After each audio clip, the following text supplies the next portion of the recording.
الحمد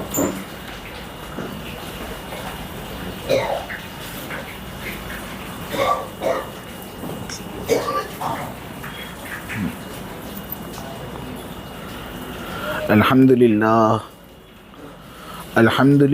نحمده ونستعينه ونستغفره ونؤمن به ونتوكل عليه ونعوذ بالله من شرور أنفسنا ومن سيئات أعمالنا من يهده الله فلا مضل له ومن يضلله فلا هادي له ونشهد أن لا إله إلا الله وحده لا شريك له ونشهد أن سيدنا ومولانا وحبيبنا محمدا عبده ورسوله الحمد لله وكفى والصلاة والسلام على رسوله المصطفى وعلى عباده الذين ارتضى ومن بهداهم اهتدى وبآثار أهل المدينة اكتفى أعوذ بالله من الشيطان الرجيم بسم الله الرحمن الرحيم إنا أنزلناه في ليلة القدر وما أدراك ما ليلة القدر ليلة القدر خير من 1000 شهر تنزل الملائكة والروح فيها بإذن ربهم من كل أمر سلام هي حتى مطلع الفجر صدق الله العظيم. اللہ تبارک و تعالی نے بڑی نعمتوں سے ہم کو نوازا ہے. ہم ایک ہی نعمت اپنے لیے سمجھتے ہیں، مال کی نعمت. آدمی مالدار ہے تو اللہ تبارک و تعالی نے اس کو نعمتوں سے نوازا ہے. لیکن اگر وہ مالدار نہیں تو اللہ تبارک و تعالی نے بہت سی اور نعمتیں اس پر رکھی ہیں، لیکن اس کے باوجود وہ یہی کہے گا کہ میں بہت دکھی آدمی ہوں. گویا اللہ تبارک و تعالیٰ کی اتنی سب نعمتیں، لیکن انسان نے ان نعمتوں کو مال پر منحصر کر دیا. حالانکہ مال اللہ کی بے شمار نعمتوں میں سے ایک نعمت ہے. اس کے علاوہ بھی ہم پر کتنی سب نعمتیں. اللہ نے ہم کو انسان بنایا. اگر اللہ تبارک و تعالیٰ چاہتا تو وہ ہم کو جانور بنا سکتا تھا.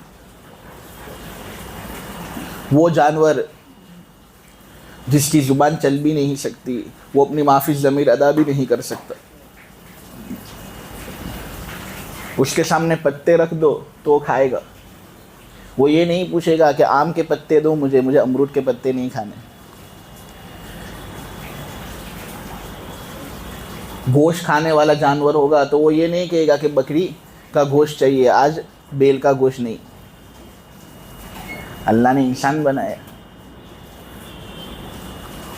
ہم اپنی معافی ضمیر ادا کر سکتے ہیں، کمیونیکیٹ کر سکتے ہیں، لوگوں سے میل جول قائم رکھ سکتے ہیں. ہمارے جیسا کوئی نہیں. حضرت آدم علیہ السلام اللہ تبارک و تعالیٰ کی اعلیٰ مخلوق ہے. اس کے اوپر اللہ تبارک و تعالیٰ نے ہم کو مسلمان بنائے. اگر اللہ چاہتا تو ہم کو کافر بنا سکتا تھا. وہ اگر ہم آج کافر ہوتے، اللہ بچائے، تو آج ہم بھی کسی جگہ پر گھنٹیاں بجاتے، کسی پتھر کے بت کے سامنے سجدہ کرتے. وہ پتھر کا بت کہ جب اس کے سامنے دودھ رکھا جائے تو دودھ پی نہیں سکے گا کبھی، لیکن عقیدہ یہ رکھا جائے گا کہ یہ ہم کو دودھ پلائے گا.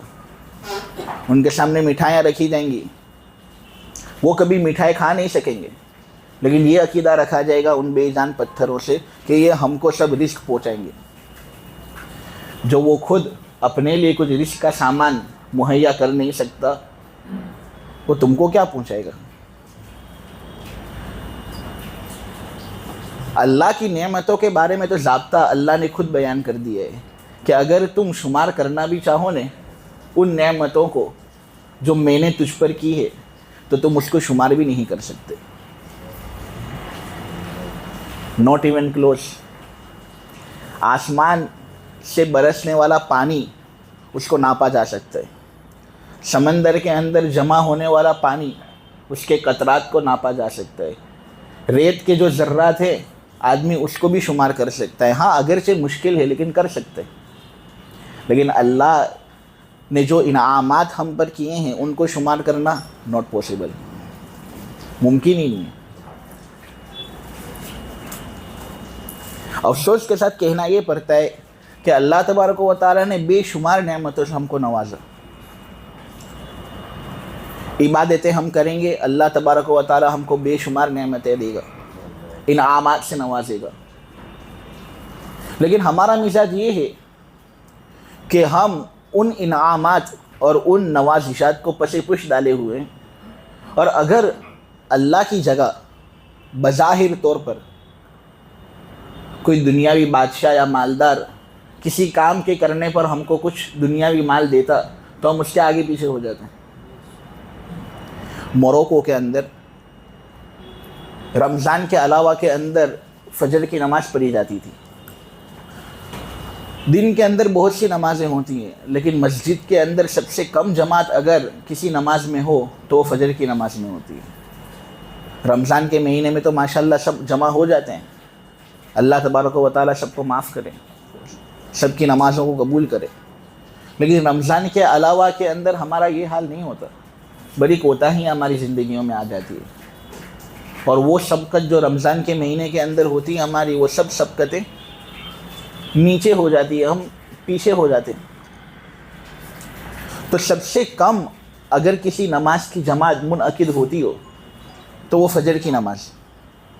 تو موروکو کے اندر ایسا ہی ہوا تھا، ایک مرتبہ ہوا یہ کہ 20-30 جن فجر کے لیے جمع ہوئے، سب نے نماز ادا کی۔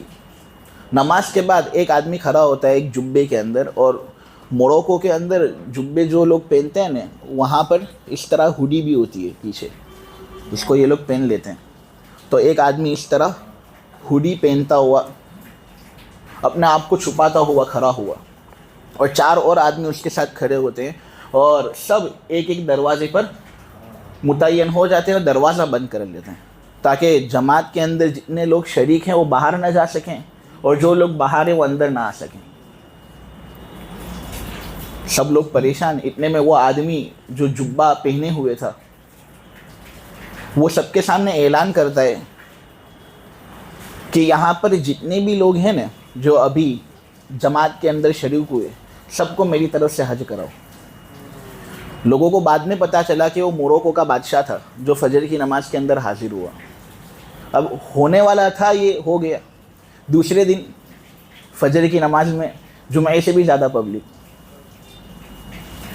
مسجد بھر گئی، صحن بھر گئی۔ جمعے کے اندر بھی اتنی زیادہ پبلک نظر نہیں آتی ہوگی جتنی زیادہ پبلک فجر کی نماز میں نظر آتی تھی۔ میرے عزیزوں، کیوں؟ کہ آج بھی بادشاہ آئیں گے، ہو سکتا ہے کچھ اور دین ہم کو دیں گے۔ بڑا غم ہوتا ہے کہ اللہ تبارک و تعالیٰ نے 1500 سال پہلے نبی کریم صلی اللہ علیہ وسلم کی زبانی ہم کو یہ بات کہی تھی کہ فجر کی جو فرض نماز ہے وہ تو بہت دور کی بات، اس سے پہلے جو 2 سنتیں ہیں نا وہ بھی دنیا ما فیہا سے بہتر۔ مختصر 2 سنتیں جن کو مختصر پڑھنا ہی سنت ہے، وہ دنیا ما فیہا سے بہتر ہے۔ دنیا کا مال ایک طرف، فجر کی 2 سنتیں ایک طرف۔ گھوڑے اگر رون بھی ڈالیں، میرے نبی کریم صلی اللہ علیہ وسلم نے کہا تھا تب بھی تم اس سنت کو چھوڑنا مت، اسی لیے سفر میں بھی ہم پڑھتے۔ حالانکہ سفر کے اندر قصر ہوتا ہے، قصر میں سنتیں نہیں پڑھیں گے تو بھی چلے گا، پڑھ لو تو بھی کوئی حرج نہیں، لیکن پھر بھی تاکید کی گئی ہے کہ نہیں، ان 2 سنتوں کو چھوڑنا نہیں ہے۔ گھوڑے رون بھی ڈالیں گے تب بھی ہم نہیں چھوڑیں گے۔ اللہ کے احسانات کی ناقدری جتنا انسان کرتا ہے شاید اتنا کوئی نہیں کرتا۔ اسی لیے تو کتنی مرتبہ سورہ رحمان کے اندر جو کل تراویح کے اندر پڑھا گیا، اللہ تبارک و تعالیٰ نے انسان اور جنات کو مخاطب کر کے یہ بات کہی کہ تم دونوں اپنے پروردگار کی کون کون سی نعمتوں کو جھٹلاؤ گے۔ ہم جو کھجور کھاتے ہیں نا، اس کے اوپر ایک پرت ہوتا ہے، ایک غلاف ہوتا ہے. سورہ رحمان میں ہے والنخل ذات الاکمام. اللہ نے ایسے کھجور کے درخت پیدا کیے کہ جس کے خوشوں پر غلاف چڑھا ہوا ہے. النخل ذات الاکمام. یہ جو پرت ہے نا، اگر یہ پرت ہٹا دی جاوے نہ، آدمی کھجور کے 2 ٹکڑے کر دے، آپ دیکھو گے کہ فوراً 1-2 منٹ کے اندر کیڑے اور مکھیاں اس کھجور کے پاس جائیں گی، کیونکہ وہ بہت میٹھا ہے. وہ اللہ نے اس لیے ایک معمولی پرت رکھا ہے اس کھجور کے اوپر تاکہ کیڑے نہ جا سکے اس کے قریب، مکھیاں اس کے قریب نہ جا سکے. اللہ نے اتنا خیال رکھا ہے کہ یہ لوگ کھجور کھاتے ہیں، اگر کھجور کھائیں گے نہیں، ان کے منہ کے اندر کیڑے جائیں گے تو ان کو مزہ آئے گا. لیکن ہم نے اللہ تبارک و تعالیٰ کی نعمتوں کو بہت معمولی سمجھ لیا. اللہ کی جو نعمتیں ہیں ان میں سے کچھ نعمتیں چھوٹی ہیں انسان کی طرف نسبت کرتے ہوئے، اور کچھ نعمتیں بڑی ہیں. ان بڑی نعمتوں میں سے ایک نعمت شب قدر ہے. قدر کا مطلب ہوتا ہے تقدیر، شب کا مطلب ہوتا ہے رات، یعنی یہ تقدیر کی رات ہے. اللہ تبارک و تعالیٰ اس رات کے اندر بے شمار فرشتوں کو نازل کرتے ہیں اور آتے رہتے ہیں. تنزل کا مطلب آنا بند ہو گیا نہیں، آتے رہتے ہیں پوری رات.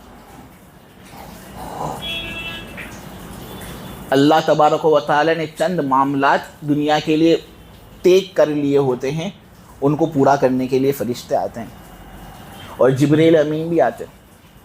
حالانکہ اب دنیا جبریل امین کے آنے سے بہت کم ہو چکی ہے، کیونکہ پیغمبر کا جب زمانہ ہوتا تھا نا تب جبریل امین آتے رہتے تھے پیغمبر سے ملنے کے لیے، وحی لانے کے لیے. وحی کا سلسلہ بند. نبی کریم صلی اللہ علیہ وسلم کے بعد کوئی نبی پیدا ہونے والا نہیں ہے. اگر کوئی نبوت کا دعویٰ کرتا ہے وہ کفر کرتا ہے، اگر کوئی اس کی بات مانتا ہے وہ بھی کفر کرتا ہے. جبریل امین آتے نہیں دنیا میں، لیکن اس رات کو آتے ہیں. اللہ تبارک و تعالیٰ کے بعض معاملات ہوتے ہیں جو اللہ کو پورے کروانے ہوتے ہیں، پورا کرنے کے لیے یہ لوگ آتے ہیں. جو لوگ عبادت کے اندر مست و مگن ہوتے ہیں، نماز پڑھ رہے ہوتے ہیں، قرآن کی تلاوت کر رہے ہوتے ہیں، یا کسی اور دینی کام کے اندر مشغول ہوتے ہیں، ان کو سلامی کرتے ہیں، ان کے لیے مغفرت کی دعا کرتے ہیں. شب قدر. نبی کریم صلی اللہ علیہ وسلم نے ایک مرتبہ اپنے صحابہ کے سامنے بنو اسرائیل کے بعض لوگوں کا تذکرہ کیا جو بڑی بڑی عبادتیں کیا کرتے تھے، جنہوں نے اپنی زندگی کا کئی حصہ عبادتوں کے اندر گزارا، کہ انہوں نے 200 سال عبادت کی، 300 سال عبادت کی، 500 سال عبادت کی. ایک دن حضور اتنا تذکرہ کر رہے تھے کہ صحابہ بڑے غمگین ہو گئے. صحابہ غمگین اس لیے ہوئے کیونکہ ان کی عمریں کم ہیں. اگر ان کی عمریں بھی زیادہ ہوتی تو صحابہ بھی اتنی عبادت کرتے اور شاید ان سے زیادہ عبادت کرتے. تو صحابہ نے نبی کریم صلی اللہ علیہ وسلم کے سامنے ذرا اپنے غم کا اظہار کیا اور کہا حضور ان کی تو عمریں لمبی تھی اس لیے وہ عبادت بھی زیادہ کر پائے، ہماری عمر اتنی لمبی نہیں ہے. 50 60 سال 70 سال کی زندگی ہماری ہوتی ہے. اگرچہ انسان یہ سمجھتا ہے کہ وہ ہمیشہ ہمیشہ زندہ رہے گا، لیکن ایسا نہیں ہے. بڑی محدود زندگی اس کی ہوتی ہے. ہم تو وہ عبادت کر نہیں سکتے. تو اس وقت شب قدر کی فضیلت نبی کریم صلی اللہ علیہ وسلم پر ظاہر ہوئی اور اس سورت کا نزول ہوا کہ یقیناً ہم نے اس قرآن کو تقدیر کی رات میں نازل کیا. تم کو کیا معلوم کہ تقدیر کی رات کیا ہے؟ تقدیر کی رات 1000 مہینے کے اندر کی گئی عبادت سے بہتر ہے. فرشتے اور روح یعنی جبریل اس رات کے اندر نازل ہوتے رہتے ہیں اور اس رات کے اندر ایک سلامتی چھائی ہوئی ہوتی ہے جو طلوع فجر تک رہتی ہے. یہ میں نے آپ کے سامنے سورہ قدر کا ترجمہ کیا. شب قدر کو یہ جو فضیلت حاصل ہے نا، یہ اس لیے حاصل ہے کیونکہ اس کے اندر قرآن نازل ہوا ہے. نزول قرآن کی وجہ سے شب قدر کی فضیلت اتنی زیادہ دو بالا ہو جاتی ہے. ویسے تو قرآن 23 سال کے عرصے کے اندر نازل ہوا، لیکن حضرت عبداللہ ابن عباس کہتے ہیں کہ وہ 23 سالہ عرصہ جو ہے نا وہ اس وقت شمار کریں گے جب ہم آسمان دنیا پر نظر کریں گے اور اس دنیا پر نظر کریں گے. یعنی آسمان دنیا پر قرآن پہلے اترا نے، پھر وہاں جب وہ اترا نے تو وہاں سے لے کر نبی کریم صلی اللہ علیہ وسلم کے قلب تک جو مدت لگی قرآن کو منتقل کرنے میں وہ 23 سال. ورنہ قرآن لوح محفوظ سے آسمان دنیا تک جو اترا ہے وہ ایک ہی دن میں اترا ہے اور ایک ہی رات میں اترا ہے، اور وہ رات شب قدر. تو جب شب قدر کو فضیلت قرآن ہی کی وجہ سے ہے تو ہم قرآن ہی کے اندر اپنے آپ کو مشغول رکھیں. اس رات میں قرآن پڑھیں، قرآن سنیں، نہ قرآن سمجھیں، قرآن پر عمل کریں. جس کو دیکھ کر پڑھنا ہو دیکھ کر پڑھے، جس کو حفظ کر کے پڑھنا ہو حفظ کر کے پڑھے. دونوں کی فضیلت ہے. بعض لوگوں نے یہ بات کہی کہ قرآن دیکھ کر پڑھنا یہ زیادہ فضیلت والا کام ہے کیونکہ اس کے اندر غلطیاں نہیں جاتی. بعض لوگوں نے یہ کہا نہیں، حفظ کر کے پڑھنا افضل ہے اگر کوئی حافظ ہو تو، کیونکہ نبی کریم صلی اللہ علیہ وسلم حفظ کر کے ہی پڑھتے تھے، کبھی دیکھ کر پڑھتے نہیں تھے. امام نووی نے تطبیق دے دی ہے کہ بھئی جس کو اللہ کی یاد زیادہ دیکھ کر پڑھنے میں ہوتی ہے وہ دیکھ کر پڑھے، نہ جس کو اللہ کی زیادہ یاد حفظ کر کے پڑھنے میں ہوتی ہے وہ حفظ کر کے پڑھے. دونوں کی گنجائش ہے. شریعت بڑی وسیع ہے.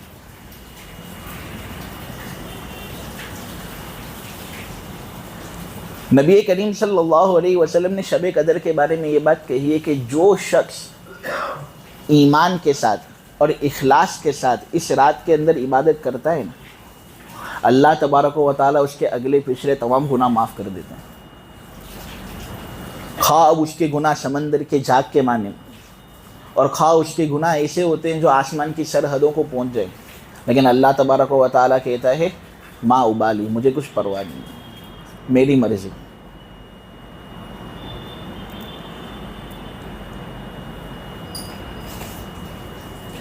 ولا ابالی یا ابن آدم لو بلغت ذنوبک عنان السماء ثم استغفرتنی غفرت لک.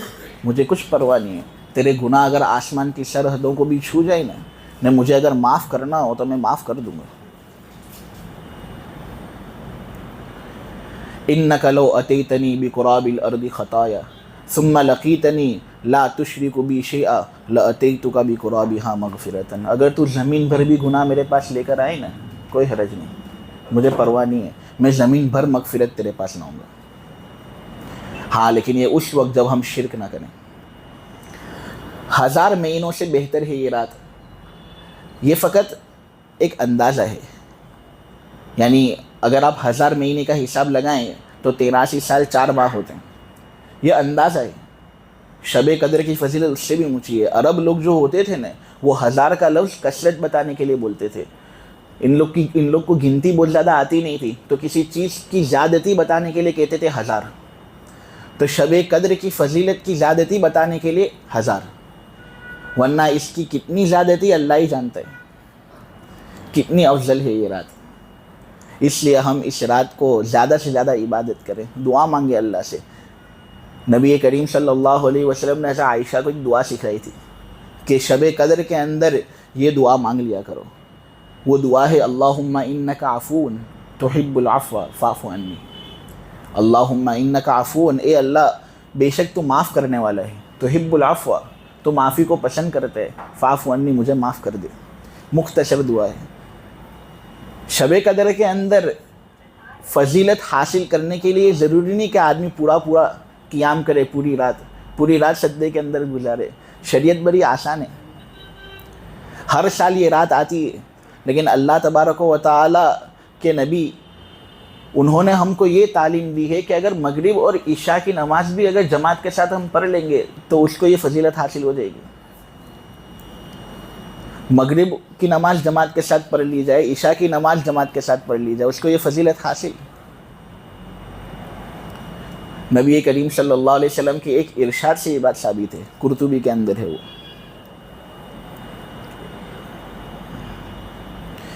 جس طرح اس رات کے اندر نیکیوں کی اہمیت بڑھ جاتی ہے، اسی طرح گناہ کا وبال بھی اس رات کے اندر بڑھ جاتا ہے. تو اس رات کے اندر میرے عزیزو ہم اپنی زبان کا غلط استعمال کرنے سے بچیں. زبان کو اس لیے میں خاص کر رہا ہوں کیونکہ یہی تمام چیزوں کی اصل ہے. معاذ ابن جبل ایک صحیح حدیث کے اندر یہ بات بیان کرتے ہیں کہ نبی کریم صلی اللہ علیہ وسلم نے ہمارے سامنے ایک مرتبہ اعمال بیان کیے. میں نے حضور کو پوچھا تھا اخبرنی بعمل یدخلونی الجنہ ویباعدونی من النار، آپ ہم کو ایک عمل ایسا بتائے کہ جو مجھے جنت میں داخل کر دے، جہنم سے دور کر دے. نبی کریم صلی اللہ علیہ وسلم نے کہا لقد سألت عن شیء عظیم، تو نے ایک بہت بڑی چیز کے بارے میں سوال کر لیا. پھر حضور نے ایک تفصیلی حدیث بیان کی، اللہ کی عبادت کر، اس کے ساتھ کسی کو شریک مت کر، روزہ رکھ، حج کر. پھر نبی کریم صلی اللہ علیہ وسلم نے کہا الا ادلک علی ابواب الخیر، کیا میں تجھے خیر کے دروازوں کے بارے میں نہ بتاؤں؟ پھر حضور نے کہا الصوم جنہ، روزہ جو ہے وہ ڈھال ہے. جس طرح ایک ڈھال سے آدمی دشمن سے بچاؤ کرتا ہے، اس طرح روزے سے آدمی شیطان سے اپنے آپ کو بچاتا ہے، نفس سے اپنے آپ کو بچاتا ہے. والصدقۃ تطفئ الخطیئہ کما یطفئ الماء النار، جس طرح پانی آگ کو بجھاتی ہے اس طرح صدقہ تمہارے گناہوں کو بجھاتا ہے. پھر نبی کریم صلی اللہ علیہ وسلم نے اور تذکرہ کیا، اور پھر حضور نے کہا یا معاذ الا اخبرک برأس الامر وعمودہ وذروۃ سنامی، کیا میں تجھے رأس الامر نہ بتاؤں؟ کیا تجھے میں اسلام کی کوہان نہ بتاؤں؟ کیا تجھے میں اسلام کا ستون نہ بتاؤں؟ اور پھر حضور نے جہاد کا تذکرہ کیا، حضور نے کئی اعمال کا تذکرہ کیا، اسلام کا تذکرہ کیا، نماز کا تذکرہ کیا. نے پھر یہ سب چیزیں بیان کرنے کے بعد نبی کریم صلی اللہ علیہ وسلم نے کہا الا اخبرک بملاک ذلک کلی، کیا میں تجھے ان تمام چیزوں کی اصل بتاؤں، یعنی ان تمام چیزوں کی بنیاد بتاؤں؟ فاخذ بلسانہ، حضور نے اپنی زبان پکڑ لی. کف علیک ھذا، اس کو قابو میں رکھ، اس کو لگام دے. حضرت معاذ جوش میں آ گئے. قلت یا نبی اللہ وَإِنَّا لَمُؤَاخَذُونَ بِمَا نَتَكَلَّمُ بِهِ، ہماری پکڑ اس ٹکڑے کی وجہ سے ہوگی جس کے ذریعے سے ہم بولتے ہیں، ہماری معافی ضمیر ادا کرتے ہیں. نبی کریم صلی اللہ علیہ وسلم بھی جلال میں آ گئے اور کہا ثقیلت کا امک، تیری ماں تجھ کو گم پائے، تو مر جا. تیری ماں تجھے گم پائے، ایسے سوالات کرتے ہیں. ثقیلت کا امک. وَهَلْ يَكُبُّ النَّاسُ عَلَى وُجُوهِهِمْ أَوْ قَالَ عَلَى مَنَاخِرِهِمْ إِلَّا حَصَائِدُ أَلْسِنَتِهِمْ، لوگ جہنم کے اندر منہ کے بل گریں گے، کس کی وجہ سے؟ اپنی زبان کی کٹی ہوئی کھیتی کی وجہ سے. ہاتھ سے جتنی زیادہ تکلیف نہیں پہنچائی جاتی، زبان سے اتنی زیادہ تکلیف پہنچائی جاتی ہے. اس میں ذکر، اس سے آدمی اس رات کے اندر اس ٹکڑے کا خصوصی خیال رکھے، خصوصی خیال رکھے اس کا. حضرت عمر رضی اللہ تعالیٰ عنہ نے ایک بات کہی، ما ندمت علی سکوتی مرتن، ما ندمت علی سکوتی مرتن ولیکن ندمت علی کلامی مرارا. اپنے خاموش رہنے پر ایک مرتبہ بھی مجھے کبھی پشیمانی نہیں ہوئی کہ میں کیوں یہاں پر خاموش رہا، مجھے کچھ بولنا چاہیے تھا. لیکن اپنے بات کرنے پر اور اپنی زبان کو استعمال کرنے پر کئی مرتبہ میں نادم ہوا. ایک مرتبہ حضور کے ساتھ ذرا بات چیت کر لی تھی انہوں نے اونچے آواز میں. کہتے ہیں یہ کہ وہ جو اونچے آواز میں حضور کے ساتھ ایک دن میں نے بات کر لی تھی رسول حدیبیہ کے موقع پر، عملت لذالک اعمالا، اس گستاخی کے لیے میں نے کئی اعمال کیے، کئی اعمال، کہ اے اللہ یہ عمل میں اس لیے کر رہا ہوں، یہ حج میں اس لیے کر رہا ہوں، یہ مال خرچ میں اس لیے کر رہا ہوں تاکہ وہ گستاخی معاف ہو سکے جس میں نے حضور کے ساتھ ذرا اونچی آواز میں بات کر لی تھی. اللہ تبارک و تعالی شب قدر کی عبادت سے ہم سب کو مالا مال کرے. اللہ تبارک و تعالی ہمارے گناہوں کو معاف کر دے، اور اس رات کے اندر گناہ کرنے سے اللہ ہماری حفاظت کرے، زبان کا غلط استعمال کرنے سے اللہ ہماری حفاظت کرے.